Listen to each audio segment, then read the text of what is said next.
ते भये अरिहंतादि महान। नमन चरण में कर रहे अनुदय से कर जोड़, कदम कदम बढ़ते चले मोक्ष महल की ओर। कदम कदम बढ़ते चले मोक्ष महल की ओर।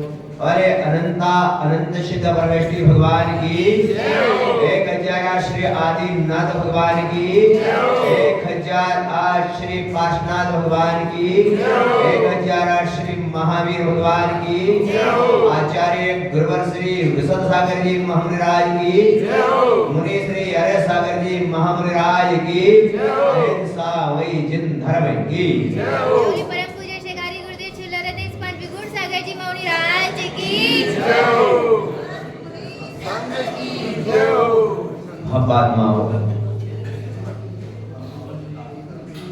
सुनना तो अपने को मुनिराज को है, पर महाराज की आज्ञा है तो 10 मिनट आपके पीछे बोल रहे हैं, सुनेंगे तो अपन गुरु जी को, जिससे कि अपनी आत्मा का कल्याण होगा। यहाँ पर अपन सभी जितने भी भक्तात्माएं इस आगरे के अंदर में जितनी भी भक्तात्माएं विराजित हैं, उन भक्तात्माओं को सबसे पहले इस संसार की गतिविधियों को, संसार की इन व्यवस्थाओं को जानते हुए इन भक्तात्माओं को ये भी जानना चाहिए कि हमारी आत्मा का हित कैसे हो, क्योंकि संसार की गतिविधियां, संसार की व्यवस्थाएं हमारी उस आत्मा तक जाने का, उसे परमात्मा बनने का मार्ग तो बन सकता है, पर संसार की व्यवस्थाएं हमारे जीवन में उस आत्म कल्याण का लक्ष्य पूरा नहीं कर सकते। आज संसार के अंदर में जितनी भी आत्माएं हैं, जितने भी ज्ञानी जीव हैं, ये संसार की व्यवस्था में उलझे हुए हैं, इन व्यवस्था में उलझे हुए। लेकिन आपको विदित है, आप यहाँ पर कहां पर विराजित हो? ये भगवान के समूषण में विराजित हो यहाँ पर, क्योंकि मंदिर समूषण का प्रतीक हुआ करता है। और समूषण के अंदर में आपको विदित है कि जहां पर भगवान जब विराजते हैं, केवली भगवान जहां विराजते हैं, महामुनिराज जहां विराजते हैं, वहां पर उनकी देशना जब खिलती है, तब विचार करना उस समूह शरण जैसी महान विभूति में वहां पर भी भक्तात्माएं सीधी समूह शरण में जाकर विराजती है और भगवान की देशना सुनती है। क्योंकि वहां पर भी आपको विदित है, वो 60 भूमियों के अंदर में भी प्रत्येक भूमि के अंदर अनेक जिनालय बने हुए हैं, और अनेक जिनालों में वहां पर भी प्रतिमाएं विराजित हैं। वहां पर अनेक प्रकार की सुंदरता भी है, अनेक प्रकार की चीजें भी हैं, लेकिन भक्तात्मा जब वहां पर जाते हैं तो उस क्रियाओं में नहीं उलझते हैं, वो सीधे समूह शरण में अष्टम भूमि में पहुंचते हैं। क्योंकि बंधु हो, क्रिया तो आगे पीछे भी हो जाया करती है, पर भगवान की देशना समय पर ही क्या होती है? गिरती है। इसलिए ध्यान रखो, हमारे आचार्यों ने कहा कि समूह शरण में जब जाते हैं और समूह शरण में जब पहुंचते हैं और भगवान की देशना जब गिरती है, तो अन्य समस्त क्रियाएं गौड़ हो जाती है। अन्य समस्त क्रियाएं गौड़ हो जाती है। ना समूह शरण के अंदर फिर वहां पर कोई चलता है, ना कोई फिरता है, ना वहां पर कोई घंटा बजाता है, नहीं हमारा फिरता है, कोई क्रिया नहीं करता है। उस समय तो सभी भगवान की देशना, बस देशना सुनते हैं। क्यों? क्योंकि बाकी की जो व्यवस्थाएं हैं वो किसने बताई आपको? कहां से सीखे आप? अगर भगवान की देशना में नहीं बताया जाता तो संसार की व्यवस्थाएं तुमको विदित नहीं होती। तो महत्वपूर्ण क्या है? महत्वपूर्ण क्या है? भगवान की। और वो तुम्हें सौभाग्य, यहाँ पर आज पंचम काल में तुम कितने पुण्यशाली जीव हो कि पंचम काल के अंदर में भी आज तुम्हारे लिए भगवान की जो जिंदगी वाणी खिलती थी उनकी तो प्रतिबिंब के रूप में मिल रहे हैं, लेकिन साक्षात आज तुम्हारे लिए मुनिराज परमात्मा के स्वरूप में प्राप्त हो रहे हैं और साक्षात गणधर के रूप में आपको वाणी सुनने को मिल रही है। विचार करिए, थोड़ा चिंतन करिए। एक विषय चिंतन का है, सोचने का है।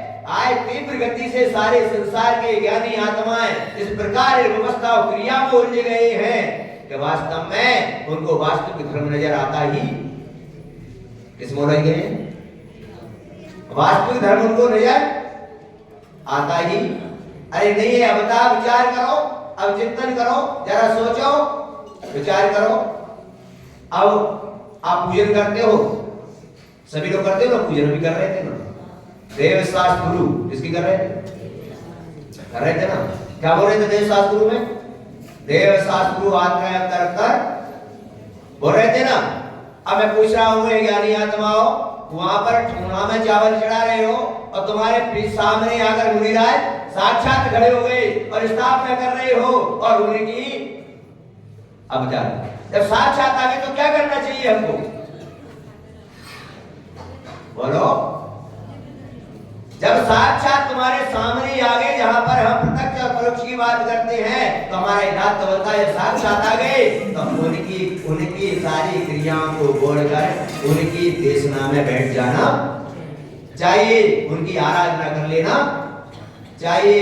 तो बंधुओं, विचार करें, आज सौभाग्य हमको प्राप्त हुआ है। आज सौभाग्य अगर प्राप्त हुआ है तो सारे जितने भी आगरा में जितने भी लोग निवास करते हैं, कभी आपको विदित है जब भगवान महावीर स्वामी का समोषण आया और समोषण में राजा श्रेणी को विदित कराया गया, तो क्या राजा श्रेणी उठकर अकेला चल दिया? नहीं, राजा श्रेणी ने सारे नगरवासियों को क्या करवा दी? क्यों? इसीलिए क्योंकि राजा समझता है कि प्रजा का हितकारी होता है और राजा सोचता है कि प्रजा के हित में ही मेरा हित है। इसलिए सारे नगर में उन्होंने खबर करवा दी कि समोषण आया है और सभी नगरवासियों को समोषण में भगवान की दिव्य देशना सुनने के लिए चलना है। अब चल अपना भी दायित्व बनता है, नगर में कोई संत आते हैं तो हमारे लिए भी सारे नगर में अवगत करा देना चाहिए कि यहाँ पर संत आए हैं और अब उनकी दिव्य देशना करने वाली है। इसलिए सभी श्रावक उस तरफ चले, उनकी भक्ति करें, पूजा करें और उनकी देशना को सुनकर अपनी आत्म कल्याण का मार्ग प्रशस्त करें। हे आत्माओं, अगर वास्तव में अगर आत्मा का कल्याण करना है, इस आत्मा का कल्याण करना है, तो बस इतना ही विचार कर लेना, इतना ही चिंतन कर लेना कि ऐसे हीन काल में साक्षात परमात्मा हमारे लिए प्राप्त नहीं हो रहे, प्रतिबिंब के रूप में हो रहे।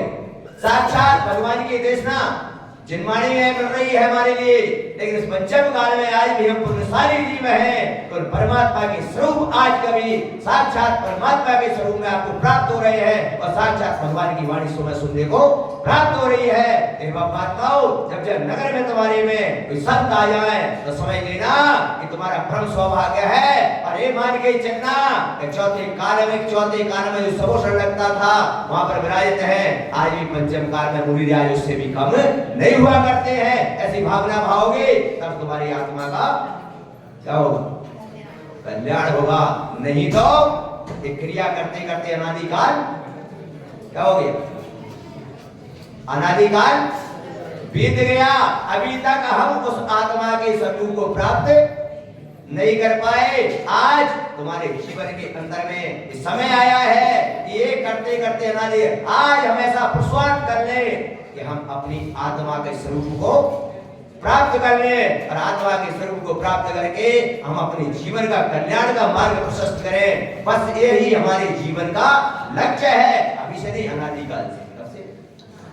और उस लक्ष्य को हमारे तक पूरा नहीं कर पाए। क्यों? क्योंकि हम संसार की व्यवस्थाओं में ही लगे रहे और कभी व्यवस्थित होने का हमने कार्य किया ही नहीं। तो आज बस इतना ही आपको बताया जा रहा है। आगे अपने गुरुवर बैठे हैं, आगे विस्तार से आपको ये बताएंगे, लेकिन मैं इतना ही कहना चाहता हूं कि आज अगर तुमको ये विदित हो जाए कि अनादि काल से संसार की व्यवस्थाओं में उलझा रहा, संसार की व्यवस्थाओं में लगा रहा, आज तक मैं आत्म स्वरूप को प्राप्त नहीं कर पाया, आज मेरे जीवन में वो दिन आ गया है कि आज मैं अपनी आत्म स्वरूप को प्राप्त करूंगा और इनके चरणों में बैठकर देशना सुन के आत्म कल्याण का मार्ग प्रशस्त करूंगा, तो हमारा जीवन व्यवस्थित हो जाएगा। और जिसका जीवन व्यवस्थित नहीं, वो व्यवस्थाओं में कभी भी सुख को प्राप्त नहीं हो सकता है। सुख तो व्यवस्थित होने में है, व्यवस्थाओं में तो विकल्प ही विकल्प है। तो क्या होना है हम सबको? व्यवस्थित अगर होना है आपको, तो व्यवस्थाओं से आपको क्या करना पड़ेगा? व्यवस्थाओं में ज्यादा मत उलझो, व्यवस्था बस इतनी ही है, व्यवस्था इतनी करो कि जिससे अपना कार्य। लेकिन हम तो व्यवस्थाओं में स्वीकार रह गए कि व्यवस्थित वस्तु को भूल ही गए। बंधुओं, बस इतना ही, आज इतना ही आपको गया। आगे गुरु जी का सुनेंगे। 4 लाइनों से मैं पूरा करता हूं कि गुरु और शिष्य का रिश्ता अजीब होता है, गुरु और शिष्य का रिश्ता अजीब होता है और खून के रिश्ते से भी ज्यादा करीब होता है। गुरु और शिष्य का रिश्ता अजीब होता है और खून के रिश्ते से भी ज्यादा करीब होता है। गुरुओं का आशीर्वाद उन्हीं को मिला करता है प्यारे बंधुओं, गुरुओं का आशीर्वाद उन्हीं को मिला करता है प्यारे बंधुओं, जिनका अच्छा नसीब होता है, जिनका अच्छा नसीब होता है। इसी के साथ अब हम गुरु जी के चरणों में चल रहे हैं, तो गुरु जी हमको मोक्ष मार्ग का मार्ग प्रशस्त करेंगे। नमस्तु महाराज, नमस्तु महाराज।